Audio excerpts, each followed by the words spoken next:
Hello, welcome to the my channel. Good morning ಎಲ್ಲರಿಗೂ. ಎಲ್ಲರೂ ಹೇಗಿದ್ದೀರಿ? ನೀವೆಲ್ಲ ಚೆನ್ನಾಗಿದ್ದೀರ ಅಂತ ಭಾವಿಸ್ತಾ ನಾನು ಕೂಡ ತುಂಬ ಚೆನ್ನಾಗಿದ್ದೀನಿ. ಇವತ್ತು ನಾನು ಹಲಸಿನ ಬೀಜದ ಸಾಂಬಾರು ಮಾಡೋದು ಹೇಗೆ ಅಂತ ನಿಮಗೆ ತೋರಿಸ್ಕೊಡ್ತಾ ಇದ್ದೀನಿ. ನೋಡೋಣ ಬನ್ನಿ.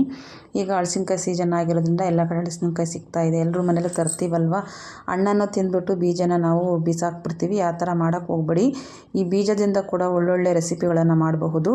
ಇವತ್ತು ನಾನು ಈ ಹಲಸಿನ ಬೀಜನ ಉಪಯೋಗಿಸ್ಕೊಂಡು ಒಂದು ಸಾಂಬಾರು ಮಾಡೋದನ್ನ ತೋರಿಸ್ಕೊಡ್ತಾ ಇದ್ದೀನಿ. ಇದನ್ನು ಮಾಡೋದು ಹೇಗೆ ಅಂತ ನಿಮಗೆ ತೋರಿಸ್ತೀನಿ. ನೋಡೋಣ ಬನ್ನಿ. ನಾನು ನಮ್ಮ ರೀತಿಯಲ್ಲಿ ಹೇಗೆ ಮಾಡೋದು ನನ್ನ ಮನೇಲಿ ಅಂತ ನಾನು ತೋರಿಸ್ತಿದ್ದೀನಿ. ನೀವು ಕೂಡ ಇಷ್ಟ ಆದರೆ ನಾನು ಮಾಡಿರೋಂಥ ರೆಸಿಪಿ ನೀವು ಒಂದು ಸತಿ ಟ್ರೈ ಮಾಡಿ ಹೇಗೆ ಬಂತು ಅಂತ ನನಗೆ ಕಮೆಂಟ್ ಬಾಕ್ಸಲ್ಲಿ ತಿಳಿಸಿ. ಇದನ್ನು ಮಾಡೋದು ಹೇಗೆ ಅಂತ ಈಗ ನೋಡೋಣ. ಈಗ ಫಸ್ಟು ನಾನು ಹಲಸಿನ ಬೀಜನ ತೊಗೊಂಡು ಎಲ್ಲ ಚೆಚ್ಕೊಂಡು ಸಿಪ್ಪೆ ತೆಗೆದಿದ್ದೀನಿ. ಈ ಥರ ಚೆಚ್ಚೋದ್ರಿಂದ ರುಚಿ ಜಾಸ್ತಿ ಬರುತ್ತೆ ಸಾಂಬಾರಿಗೆ. ಹಾಗಾಗಿ ನಾನು ಈ ಥರ ಚೆಚ್ಚಿ ಸಿಪ್ಪೆ ತಕ್ಕೊಂಡು ಈಗ ಇದನ್ನು ನೀರಿಗೆ ಹಾಕಿ ತೊಳ್ಕೊತೀನಿ ಒಂದೆರಡು ಸತಿ.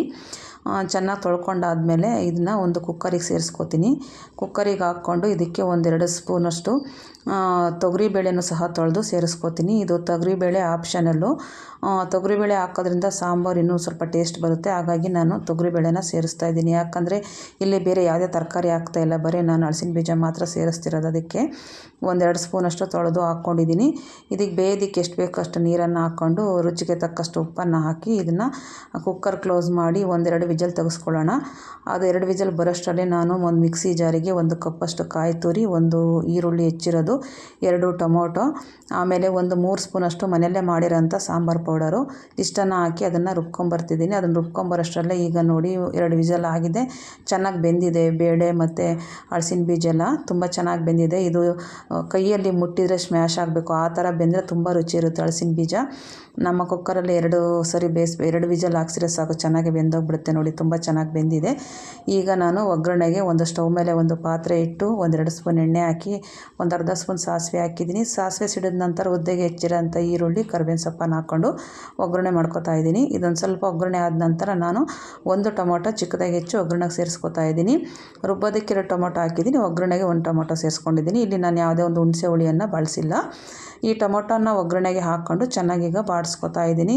ಅದೆಲ್ಲ ಬಾಡಿದ ನಂತರ ನಾನೀಗ ಮಸಾಲೆ ರುಬ್ಕೊಂಬಂದಿರೋಂಥ ಮಸಾಲೆನ ಸಹ ಈಗ ಈ ಒಗ್ಗರಣೆಗೆ ನಾನು ಸೇರಿಸ್ಕೊತಾ ಇದ್ದೀನಿ. ಒಗ್ಗರಣೆಗೆ ಮಸಾಲೆ ಹಾಕ್ಕೊಂಡು ಹುರ್ಕೊಳ್ಳೋದ್ರಿಂದ ಚೆನ್ನಾಗಿರುತ್ತೆ. ಯಾಕಂದರೆ ನಾನು ಮಸಾಲೆಗೆ ಯಾವುದೇ ಒಂದು ಪದಾರ್ಥಗಳನ್ನು ಹುರಿದಿಲ್ಲ, ಎಲ್ಲ ಹಸಿದೇ ಹಾಕ್ಕೊಂಡಿದ್ದೀನಿ, ಟೊಮೊಟೊ ಈರುಳ್ಳಿ ಎಲ್ಲನೂ. ಹಾಗಾಗಿ ನಾನು ಈ ಮಸಾಲೆನ ಒಗ್ಗರಣೆಯಲ್ಲಿ ಸ್ವಲ್ಪ ಈ ಥರ ಒಂದು 5 ನಿಮಿಷ ಕುದಿಸ್ಕೊತೀನಿ. ಇದು ಹಸಿ ಸ್ಮೆಲ್ಲೆಲ್ಲ ಹೋಗಬೇಕು. ಒಂದು ಹಸಿ ಸ್ಮೆಲ್ಲೆಲ್ಲ ಹೋದ ನಂತರ ನಾನು ಬೇಯಿಸಿಟ್ಕೊಂಡಿರೋಂಥ ತೊಗರಿಬೇಳೆ ಮತ್ತು ಹಲಸಿನ ಬೀಜನೂ ಸಹ ಇದಕ್ಕೆ ಸೇರಿಸ್ಕೊತಾ ಇದ್ದೀನಿ.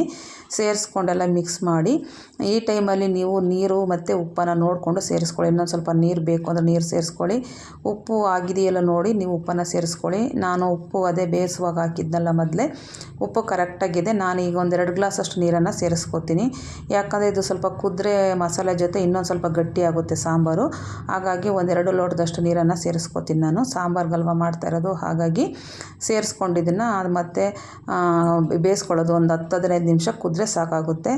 ಆಲ್ರೆಡಿ ತೊಗರಿಬೇಳೆ ಹಲಸಿನ ಬೀಜ ಎಲ್ಲ ಬೆಂದಿದೆ. ಮಸಾಲೆ ಒಂದು ಸ್ವಲ್ಪ ಬೆಂದರೆ ಸಾಕು, ಸಾಂಬಾರು ರೆಡಿಯಾಗುತ್ತೆ.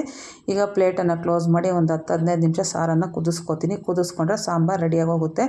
ತುಂಬ ಟೇಸ್ಟಿಯಾಗಿ ತುಂಬ ಚೆನ್ನಾಗಿರುತ್ತೆ ಈ ಥರ ಸಾಂಬಾರು. ಹಲಸಿನ ಬೀಜನ ನಾವು ತುಂಬ ಜನ ಉಪಯೋಗಿಸಲ್ಲ, ಬಿಸಾಕ್ಬಿಡ್ತೀವಿ. ಇದರಲ್ಲಿ ತುಂಬ ರಿಚ್ ಪ್ರೋಟೀನ್ ಇರೋದ್ರಿಂದ ಹಲಸಿನ ಬೀಜನ ಯಾವುದೇ ಕಾರಣಕ್ಕೂ ಬಿಸಾಕಬೇಡಿ. ಇದು ಕೂಡ ನಮ್ಮ ಬಾಡಿಗೆ ಬೇಕಾಗುತ್ತೆ ಪ್ರೋಟೀನು. ಹಾಗಾಗಿ ಹಲಸಿನ ಬೀಜದಲ್ಲಿ ಪ್ರೋಟೀನ್ ಅಂಶ ಇರೋದ್ರಿಂದ ಹಲಸಿನ ಬೀಜ ಉಪಯೋಗಿಸೋದು ತುಂಬ ಒಳ್ಳೆಯದು.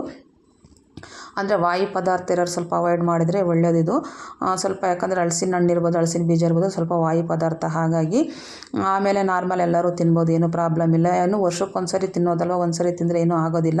ನೋಡಿ ಈಗ ಸಾಂಬಾರು ಒಂದು 10-15 ನಿಮಿಷ ಕುದಿಸಿದ್ದೀನಿ. ಇವಾಗ ಸಾಂಬಾರು ರೆಡಿಯಾಗಿದೆ. ಸ್ಟವನ್ನು ಆಫ್ ಮಾಡ್ಕೊಂಡಿದ್ದೀನಿ. ಈಗ ನಾನು ಇದಕ್ಕೆ ಅನ್ನ ಮತ್ತು ಮುದ್ದೆನ ಮಾಡ್ಕೊಂಡಿದ್ದೀನಿ. ಅನ್ನ ಮುದ್ದೆ ತುಂಬ ಚೆನ್ನಾಗಿರುತ್ತೆ. ಸ್ವಲ್ಪ ಗಟ್ಟಿಯಾಗಿ ಗ್ರೇವಿ ಮಾಡಿಕೊಂಡ್ರೆ ಚಪಾತಿ ಕೂಡ ತುಂಬ ಚೆನ್ನಾಗಿರುತ್ತೆ. ನಾನು ಇದಕ್ಕೆ ಅನ್ನ ಮುದ್ದೆ ಮಾಡ್ಕೊಂಡಿದ್ದೀನಿ. ತುಂಬ ಚೆನ್ನಾಗಿತ್ತು ಈ ಮಸಾಲೆ. ನಾನು ನಮ್ಮ ಮನೆಯಲ್ಲೇ ಮಾಡಿರೋಂಥ ಮಸಾಲೆ, ಹಾಗಾಗಿ ತುಂಬ ಟೇಸ್ಟಿಯಾಗಿತ್ತು. ನಿಮಗೇನಾದರೂ ಈ ರೆಸಿಪಿ ಇಷ್ಟ ಆದರೆ ನೀವು ಕೂಡ ಒಂದು ಸತಿ ನಿಮ್ಮ ಮನೇಲಿ ಟ್ರೈ ಮಾಡಿ ನೋಡಿ. ನಮ್ಗೆ ಹೇಗೆ ಬಂತು ರೆಸಿಪಿ ಅಂತ ನನಗೆ ತಿಳಿಸಿ. ಇದ್ರ ಜೊತೆ ಬಿಸಿ ಸಾಂಬಾರಿಗೆ ತುಪ್ಪನ ಸೇರಿಸ್ಕೊಂಡು ತಿಂತಾ ಇದ್ರಂತೂ ಇನ್ನೂ ತುಂಬ ಚೆನ್ನಾಗಿರುತ್ತೆ ಮುದ್ದೆ ಜೊತೆ.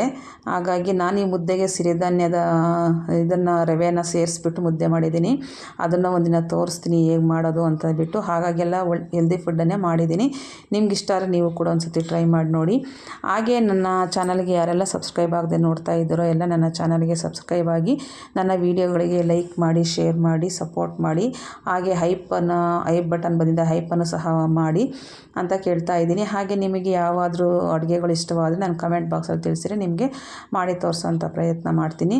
ನನ್ನ ಅಡುಗೆಗಳು ನಿಮಗೇನಾದರೂ ಇಷ್ಟ ಆದರೆ ನಿಮ್ಮ ಫ್ರೆಂಡ್ಸ್ ಆ್ಯಂಡ್ ರಿಲೇಟಿವ್ಸ್ಗೂ ಸಹ ಶೇರ್ ಮಾಡಿ, ನೀವು ಕೂಡ ಟ್ರೈ ಮಾಡಿ.